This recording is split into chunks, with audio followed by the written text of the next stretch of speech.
केदारनाथ धाम देश के 12 ज्योतिर्लिंगों में केदारनाथ धाम सबसे ज्यादा ऊंचाई पर बसा है।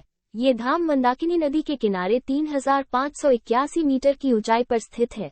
ये उत्तराखंड का सबसे विशाल शिव मंदिर है, जो पत्थरों के शिलाखंडों को जोड़कर बनाया गया है।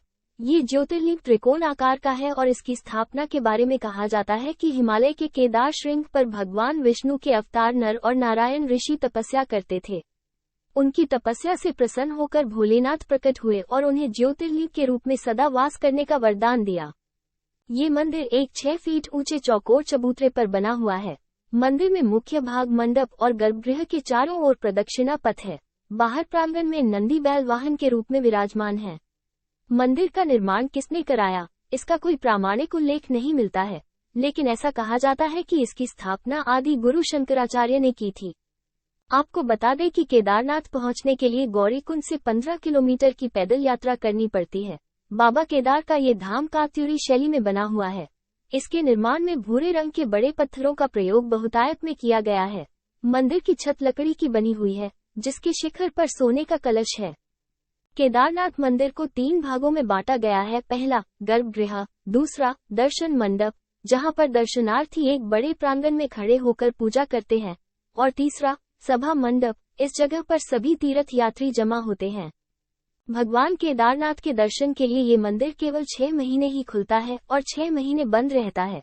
ये मंदिर वैशाखी के बाद खोला जाता है और दीपावली के बाद पड़वा तिथि को बंद किया जाता है। जब 6 महीने का समय पूरा होता है तो मंदिर के पुजारी इस मंदिर में एक दीपक जलाते हैं, जो कि अगले 6 महीने तक जलता रहता है। 6 महीने बाद जब ये मंदिर खोला जाता है तब ये दीपक जलता हुआ मिलता है।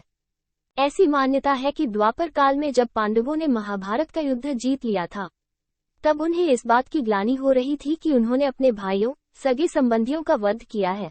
उन्होंने बहुत पाप किया है, इसे लेकर वो बहुत दुखी रहा करते थे।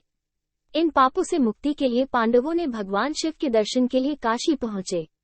लेकिन इस बात का पता जब भोलेनाथ को चला तो वो नाराज होकर केदारनाथ चले गए।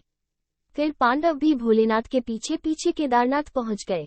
फिर भगवान शिव ने पांडवों से बचने के लिए बैल का रूप धारण कर बैल की झुंड में शामिल हो गए। तब भीम ने अपना विराट रूप धारण कर 2 पहाड़ों पर अपना पैर रखकर खड़े हो गए। सभी पशु भीम के पैरों के नीचे से चले गए, परंतु भगवान शिव अंतर ध्यान होने ही वाले थे कि भीम ने भोलेनाथ की पीठ पकड़ ली। पांडवों की इस लालसा को देखकर शिव बहुत प्रसन्न हुए और उन्हें दर्शन दिए। इसके बाद पांडव इस पाप से मुक्त हुए। इसके बाद पांडवों यहाँ पर केदारनाथ के मंदिर का निर्माण करवाया था, जिसमें आज भी बैल के पीठ की आकृति पिंड के रूप में पूजा की जाती है। आपको ये कहानी अच्छी लगी तो शेयर कीजिए, लाइक शेयर सब्सक्राइब करना ना भूले।